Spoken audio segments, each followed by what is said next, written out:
Such a pleasure to be here today to talk about encouraging education, entrepreneurship, and innovation. As Charles said, I'm Kerry McDonald. I'm a senior fellow at the Foundation for Economic Education, the country's oldest libertarian think tank, founded in 1946.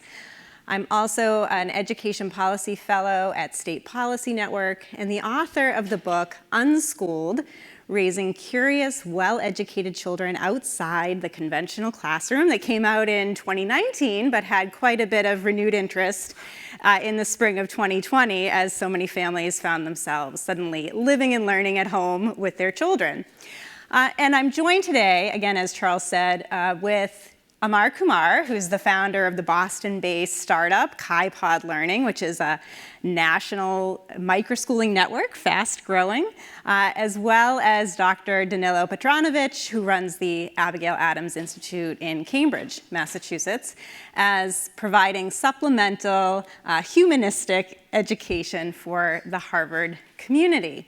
And I'll get more into their backgrounds and their bios in just a moment, and we'll have sort of a back and forth with some questions and answers from them. But I thought I would just sort of start by setting the stage of sort of what's happened in education over the past 2.5 years.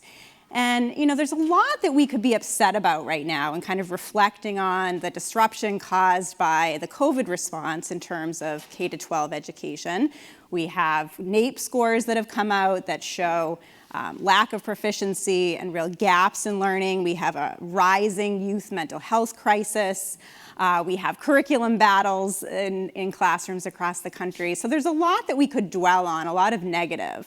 But I think there's really a lot of positive, and I'm really optimistic. And one of the reasons I'm optimistic is because what I've seen happen over the course of the past couple of years is sort of the 3 E's of education transformation: empowerment, exit, and entrepreneurship.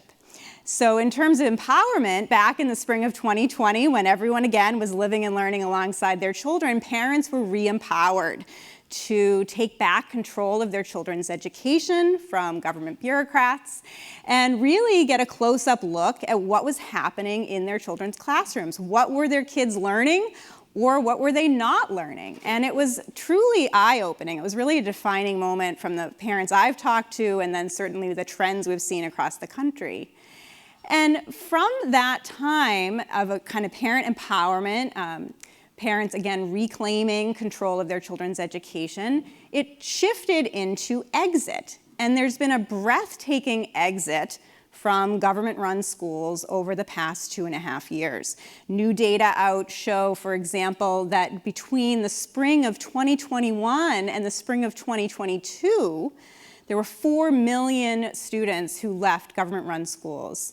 In the US, since the beginning of the COVID response, that number is about 7 million. So a dramatic drop in the attendance in district schools, many of those people exiting for private schools, charter schools, homeschooling, microschooling, and it's been exciting to sort of see what's come from that.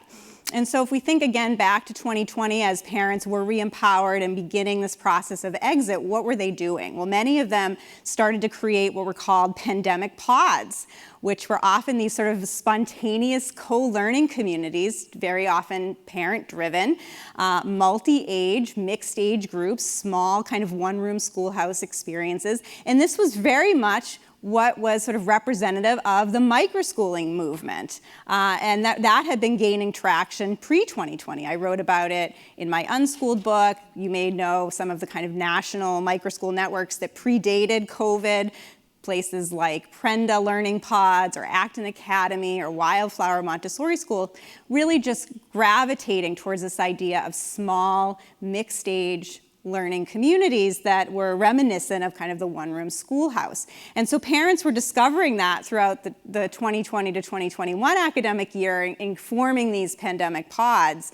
And many of them then decided that they liked that so much that they wanted to continue to expand that even after schools reopened for full-time in-person learning. And that's where we really get to see sort of the launch of these microschool networks, and obviously KaiPod was started kind of as part of that too, and just seeing this kind of parent and educator-driven entrepreneurship. And I'll give you a few examples, and then certainly Amar will talk about KaiPod and kind of a scalable microschool network. But in terms of some of the educators and parents that I've talked to and what they've done in creating these microschool programs, one example is a mom of 4 named Jill Perez, who is in New Jersey. She was a longtime public school teacher for about 20 years, more recently shifted into higher education, being a student teacher supervisor for teachers in training at Rutgers University and Seton Hall University. And when COVID hit, she was really rejecting the COVID policies that were happening in her children's schools. So she pulled her kids out and with other parents formed a pandemic pod where they got together and kind of shared resources and shared instruction and curriculum. That was so successful, and parents really loved it so much that they urged her to create something more established, more formal. So in the fall of 2021, she opened Tranquil Teachings Learning Center as a microschool in New Jersey, and she had about 50 kids. And that's just a perfect example of the kind of this parent ingenuity and entrepreneurial energy towards creating an alternative, sort of criticizing by creating. And she was able to recruit many of her teachers from the New York City public schools who were dissatisfied with COVID policies there and really wanted something different. And her program continues to flourish today. Kids are recognized as homeschoolers to attend, but they can attend part-time or full-time up to 5 days a week as a full-time schooling alternative for a fraction of the cost of a traditional private school. Another example, I just wrote about this education entrepreneur in my Forbes column last week, Felicia Rattray in Fort Lauderdale, Florida. Again, another long-time public school teacher who discovered during the remote learning process that her nephew, who she has custody of, was completely behind in learning and she was really shocked at sort of the lack of academic rigor that she was seeing in her nephew's classroom. And so she decided to pull him out and then ultimately create a microschool as well. She now has about 20 kids, most low income in Fort Lauderdale. They attend her microschool, again, part-time or full-time on the Florida's tax credit scholarship program. So it's tuition free for many of them. And then one sort of final example before we get into a little bit more about what you'll hear today is the person I wrote about in my Forbes column this week, or the people, which are Noah and Molly Stevenson in Wichita, Kansas, who decided to create a Prenda affiliated pod. Remember I said Prenda was one of the kind of pre-2020 microschool networks. So they focus on neurodiverse children who are on the autism spectrum, who have dyslexia or ADHD, other kinds of special learning needs. And they were able to create a microschool with about 35 kids through a public-private partnership through the state of Kansas that enables those kids to also attend their microschool tuition free. So it's exciting to see sort of from this disruption a lot of energy and enthusiasm for alternatives and innovation and entrepreneurship. And I think that that's the real message I take away from a lot of what's occurred over the past couple of years is the sense of criticizing through creation. I think of the Roman philosopher Cicero, who said, "I criticize by creation, not by finding fault." And there is this sense of, we can focus on voice and exit. We can certainly share our thoughts and opinions about what's happening in our culture, but we can really make change by creating something new and creating something different. And that's what's been really exciting for me to see, is that rather than sort of fighting an entrenched system, let's build something different and better. And it's sort of, if you think about entrepreneurs and individuals, they could have spent a lot of time fighting the entrenched taxi industry and fighting the bureaucracy of that, or they could go out and build something new and better. And thankfully, rideshare apps did the latter. And I think the same sort of energy, again, and momentum we're seeing with these education alternatives and innovation, that rather than fighting that entrenched system, let's criticize by creating. And I think in the end, and I'll turn it over to Amar in a moment, but I think in the end, this process of encouraging sort of a dynamic free market in education with these decentralized solutions that continue to encourage parents to exit the government-run system will actually take the temperature down. So I would respectfully disagree, I suppose, with Jason in saying instead of sort of elevating the war, let's just take the temperature down by creating so many more options for more families so that we have that choice and that variety in education the same way we have in all other areas of our lives. And I often use the example of grocery stores. You know, if we had government-run grocery stores that were assigned to us by zip code, that were run by local grocery boards, where we were told sort of what to eat and what we weren't able to eat, and have certain dietary propaganda that we were fed, you know, this would be a huge conflict, right? But essentially that's what we have in education. And so if we could sort of move toward a more decentralized role, take down that temperature, have less government control over our lives, and encourage this kind of vibrant, flourishing free market of choices that will enable people to make decisions based on their own personal preferences and values, we will find, I think, that we live much more peacefully and harmoniously. And that's actually a good segue to start talking about some of the work that Amar does, because KaiPod is really neat in that it's a microschool network that enables parents to choose the curriculum that their children will be learning, sort of an online curriculum, or they can put together all kinds of different online curriculum, and come together in a microschool environment that's facilitated by an adult educator with all kinds of different students. And so it's this perfect blend, I think, of parent autonomy in being able to select whatever curriculum they want, but having that kind of social experience as a microschool. And so I just want to read a little bit of Amar's background and then have him talk about KaiPod, and then turn it over to Danilo to talk about the Abigail Adams Institute and sort of how this applies to higher education. So Amar is an education entrepreneur, as I mentioned. He's the founder of KaiPod Learning. He has an MBA from the Harvard Business School, worked as a manager at McKinsey before becoming chief product officer for Pearson's online K-12 division.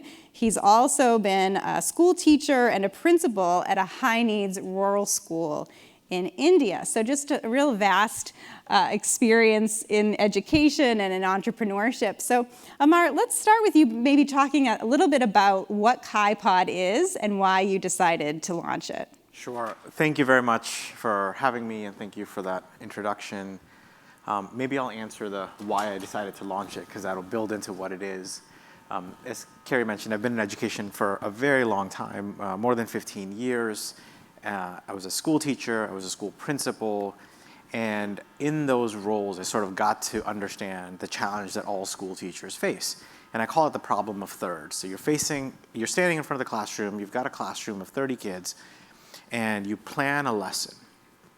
But that lesson is really going to impact that middle third of kids. There's going to be the left side of that distribution who's going to have no clue what you're talking about, because academically they just need a little more support. And there's the right side of the distribution who is so bored, because they're like, I already know all this. I want to do the next thing, but I got to wait for you to catch up. And so as a teacher, I always felt like I was failing 2/3 of my class because I just couldn't personalize that learning fast enough. So I left the traditional classroom, the teaching profession, school administration, and eventually I found myself at Pearson, which runs one of the largest networks of online schools in the country, in the world. And I eventually became the chief product officer for this division, building the technology and the curriculum for online learning. This is pre-pandemic. And in an online school, students can move at their own pace. They're not waiting for a teacher to teach them. They have the curriculum laid out for them.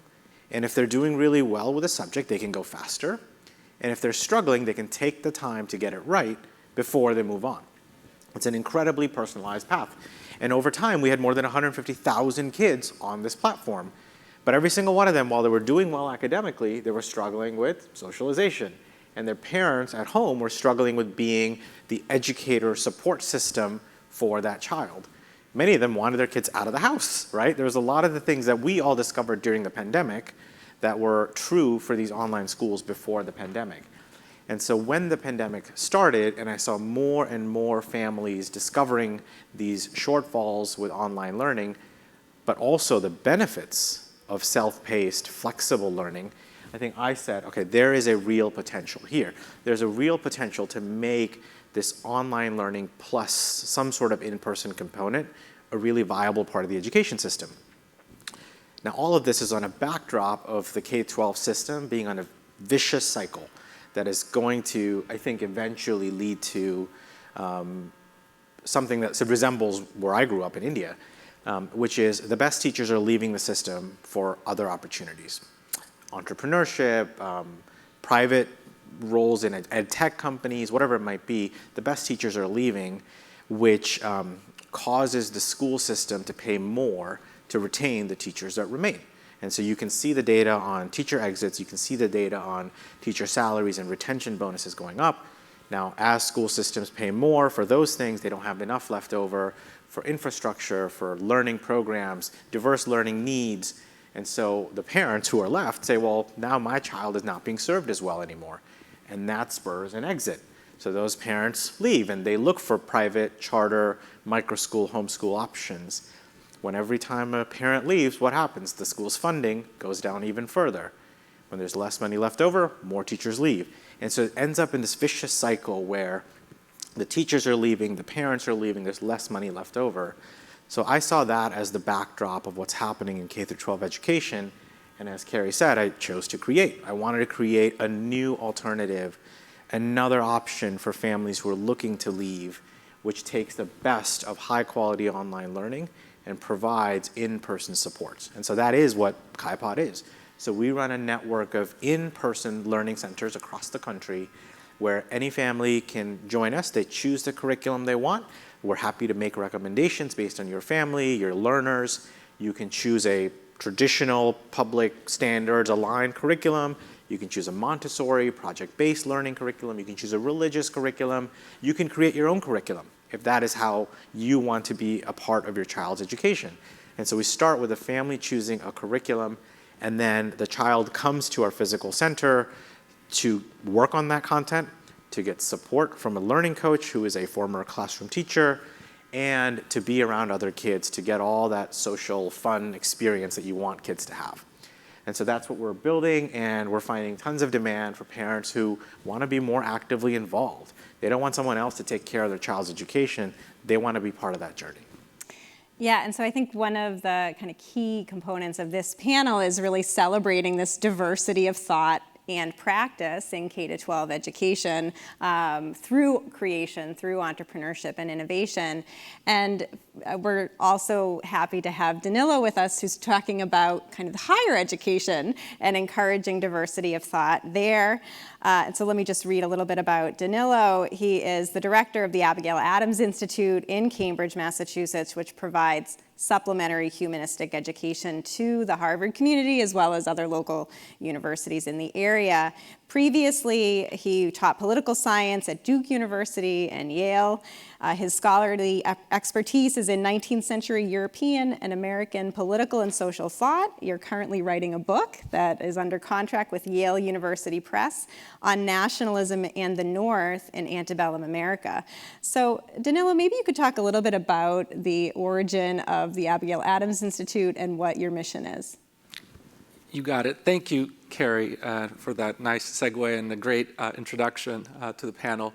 As well, also want to thank Ashley Jacobs for the invitation, and then Bonnie Snyder, who's there in the audience. I just saw her, who introduced me to Ashley when we attended a kind of a Harvard alumni retreat in Nashville, Tennessee this June. Visited toured the Parthenon together with family and friends. So highly.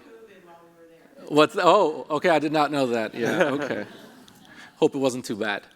So, okay, great. Well, I thought, in these opening 5 minutes, I'll just briefly describe what it is that we are, and then take it from there. So, our motto is strengthening the university from within. And what are we? Okay, 3 ways of describing us. One way, we're an academic reform initiative.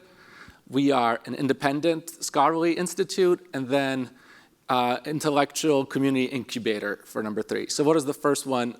What's the academic reform initiative all about? So as you probably know and will agree, there are 2 negative social trends have defined the university for the last couple of decades, perhaps more. One, despite all its, of course, wonderful successes, and especially at Research One places like Harvard and others. One of those is, I guess, goes under the name of wokeness today. It used to be political correctness or groupthink, and I describe it as sort of a kind of artificially constraining the conversations on some topics. So we seek to diversify thought, as it were, and offer some supplementary programs that way to Harvard students and professors and alumni who come and visit. The second one, even more important or even more more troublesome trend that we're trying to address is, university in some ways has become a victim of its greatest success, especially a research university. There's so much, Harvard especially is a, $42 billion institution, incredibly prestigious, incredibly powerful, research-driven. All the professors are superstars, or most of them in any event. But one negative side of that is they've forgotten the teaching mission, or maybe neglected it, and the best folks just don't have time to teach these big introductory survey courses that help put it all together for the undergraduate student, right, for the 18, 19-year-olds coming in. So that's a big thing, and that trend is accelerated. So we highlight it, we try to address it in any way that we can. We work with those faculty who see the situation in the same way, try to enable them, try to help them to address that concern. And then also in our own way, for those students who are now going through college, we try to offer in a piecemeal fashion, fill in some of those gaps. So, big courses and big subjects like, Shakespeare and Plato and founders, Lincoln, things that I do as well. So, that's why we exist, to address those social trends. The second important thing about us is that we're independent. We're a 501c3 not-for-profit, so it's independent governance, organized independently from the university. Harvard alumni mostly engaged on the board, including myself. So what does that mean? It allows us certain flexibility and independence, and that tends to be very helpful. But it also means, since we're, again, all part of the university, have some connection to the university, we want to be constructive players in the ecosystem. And then thirdly, what we really, what I said, we're an intellectual community incubator. I found, even when I was at Harvard in 2000, late 90s, 2000, I found it was almost, it was hard at first, but then it was very easy. There was so much time for extracurriculars and extra non-academic work, and maybe that's fine, and it can be interesting and good, but we kind of wanted to encourage students to spend more time pursuing their intellectual and academic pursuits, even in a setting outside the classroom, where grades are not a factor, where they can ask the big questions, where the imaginations can run a little bit, where they can be unafraid to ask controversial questions and engage in controversial topics. I think that's how growth happens, especially intellectual growth. So we're trying to create a space for that. Again, not that it doesn't exist in places at Harvard, it just tends to be, again, there's more room for it. So we try to model that sort of thing. I'll pause there, but there's much more to say later on. Yeah, and again, just such similar themes of creating these alternatives, creating an ecosystem that encourages and celebrates diverse ideas and practices, and again, criticize by creation. And that's, again, one of the things I'm really excited about with Amar's work with KaiPod is this maximum parental choice and voice. So maybe, Amar, you could talk a little bit about how KaiPod works to do that. I know we've talked in the past about how parents can choose their curriculum in terms of a really faith-based curriculum to a progressive curriculum, everything in between. Really, again, that celebration of diversity and pluralism. Yeah, happy to. I think our philosophy on this starts with our belief on the job to be done of a school, right? So when you're a parent and you enroll your child in a school, what are you looking for that school to do? And I believe there's three broad things that generally most parents look for. The first is obviously academics, curriculum, like you want them to learn reading, writing, arithmetic, etc. The second is socialization, so social support. So you want them to be around other kids, you want them to learn how to be citizens or members of a classroom and a group of kids. And then the third is custodial care. You want your child to be somewhere in a building that's safe with adults supervising them so that you can pursue a career, you can run your household, whatever it might be. Broadly speaking, we look to schools to do those three things. And right now, if you're in a traditional school system, you get one choice. Like, this is the school. It's been assigned to you. It will do all three of those jobs for you. And as parents become more empowered, they want choices. They don't want exactly one institution to do all three of those jobs in one way for every child. And so we're disaggregating, we're modularizing all of those pieces. So starting with the first job of curriculum, you choose the curriculum you want, right? So if you want a faith-based curriculum, absolutely, that is your right as a parent. That is exactly how you should educate your children, and so you can pick that. So that's the first piece of the module. The second, which is socialization. So you want your child to be around lots of kids, small number of kids, kids in your neighborhood, kids from other neighborhoods, whatever you might choose. We're building towards a vision where there's a network of these learning centers in every community. So you kind of get to choose where you want your child to be. And then the child also gets to choose who their friends are and sort of how they interact with that group. And then the third, the custodial care. Some parents want their kids in the house 0 days a week, right? They want their kids to be elsewhere, so you can choose a full-time plan with us. Some parents actually want their kids at home 2, 3, 4 days a week, so they can choose a part-time plan with us. So we're trying to make it very flexible, so you can do KaiPod in an unlimited number of ways. And so we've got, at this point, something like 140 kids in our network across the country. So we're small, first year operating. And there's probably there are 140 different pathways through KaiPod. Different curriculum, different number of days, different hours per day. And what we're trying to do is scale that flexibility, scale that personalization, so that there's not one corporate network trying to decide how everyone does school. There is a network that's deciding how we embed flexibility all the way down to each pod. And these pods are groups of 10. So if you have a group of 10 that wants to start a little later because traffic's really bad in Atlanta, like our pod there, they start later, and that works better for those families. Where we have pods in Arizona that are much more faith-based, just their activities are aligned more with that, and that's great because those families chose that. So we can create all these wonderful, diverse pathways where we all coexist and we all learn from each other, rather than having one person at the top decide how everyone learns. That's great. So Danilo, the Abigail Adams Institute was created about 8 years ago, and you have some goals coming up over the next couple of years. Maybe you could talk a little bit about those short-term plans.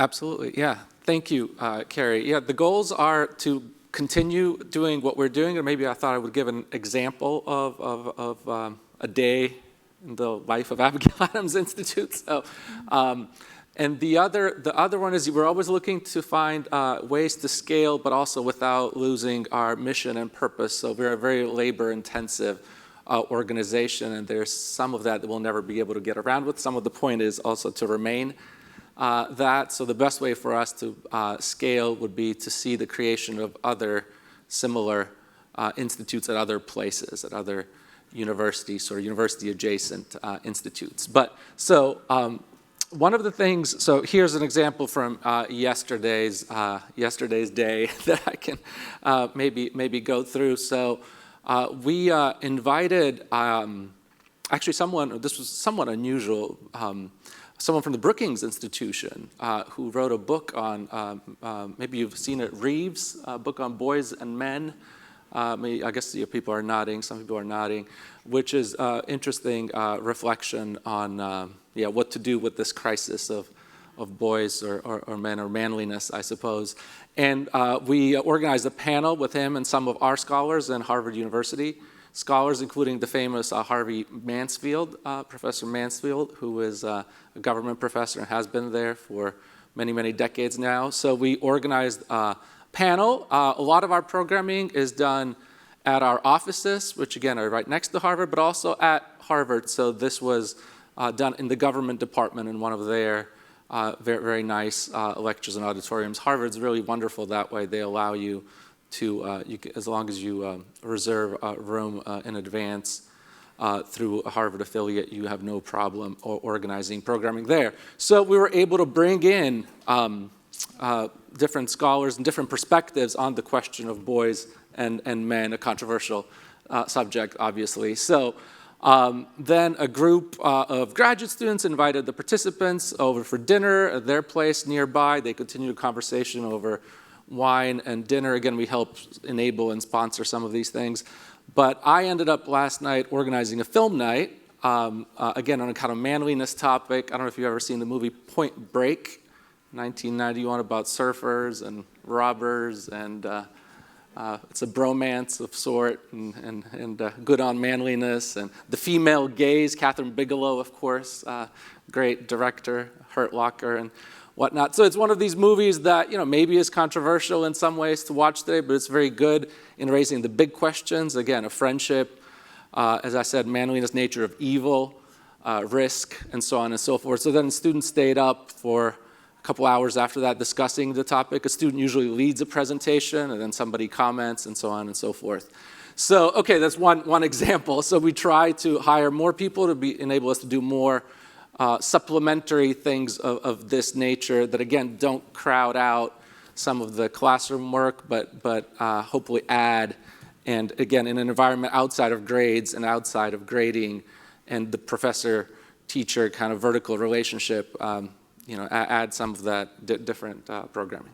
So That's great. I'll stop there. So, Amar, what do you think about the future prospects of microschools, learning pods, these sort of innovative alternative schooling models? What does it look like? I think I would go to your framework of empowerment, exit, entrepreneurship. I really like that. I do believe that more and more families will start feeling empowered and acting on that sense of saying, I want a greater voice in my child's education. I think 90-something% of American families are still in public schools, so they'll start there. They'll agitate at school boards and PTA meetings, et cetera, and my hypothesis is they will not be effective. They will not find a sympathetic ear, so those families will then turn to exit and start to look for alternatives. And I think that's where innovation will start, the entrepreneurship pillar. I grew up in India where 60 to 65% of all kids go to private schools. I went to a private school growing up because you just don't go to public schools when you're in India. They're absolutely terrible. They are shells. They're hollowed out shells where teachers don't show up 50% of the time. There's no facilities for bathrooms. There's no curriculum. Just forget it, right? You just don't go there. And so when the government stopped listening to families on issues like we want kids to be taught in English, not local languages, when government stopped listening to families on the quality of teachers, those families left. And funding, as you can imagine, changed over time. And so now there is this bustling sector of private education in India, which is affordable to anyone.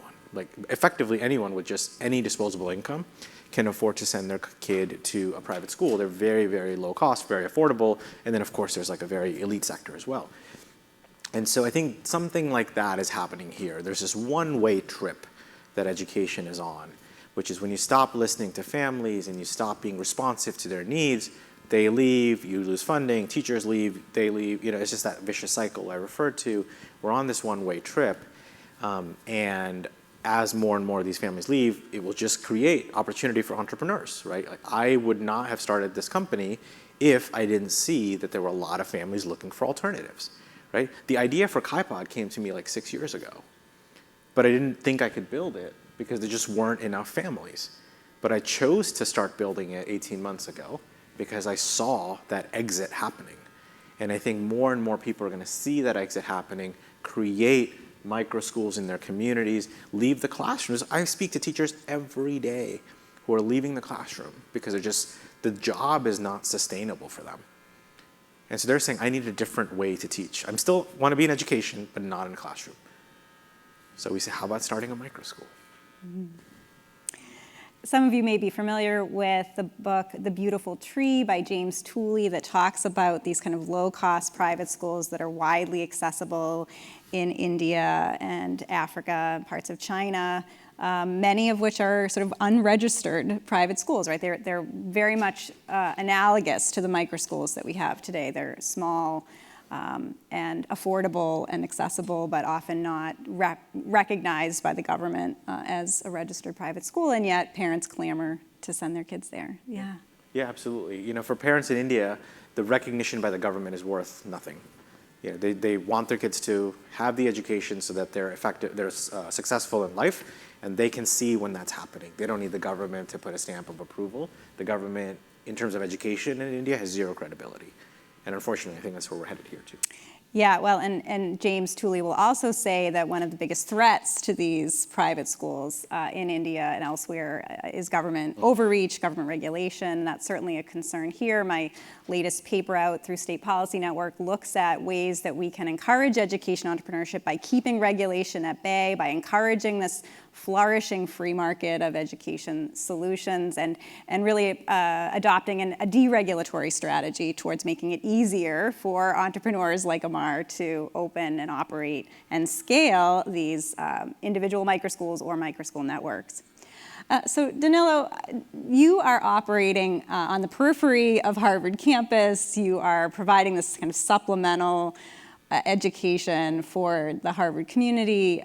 Is anyone else doing this? Are you the sort of only one in the area, or do you have some competitors there? Sure, yes. There are competitors, and there are also, I think in the past, even way before us, you have various communities, right? Whether, you know, sort of, I guess you could say religious communities, the Harvard Hillel Center, Harvard Catholic Center, sort of, you know, chaplaincies and that populate and serve, let's say, the religious needs of the students. Then there's all sorts of other, maybe let's say, political organizations that try to reach students, but on a kind of independent intellectual level, where we really are concerned with humanistic education, classical liberal education, you know, teaching habits of mind and character. That doesn't exist. So it's unique in that way, the Abigail Adams Institute. So yes, competitors exist for the mind share, for time, for students' time, for their, you know, how they're going to spend the extracurricular time. But I think we're fairly unique in the kind of products, if you want to put it that way, that we offer. Great.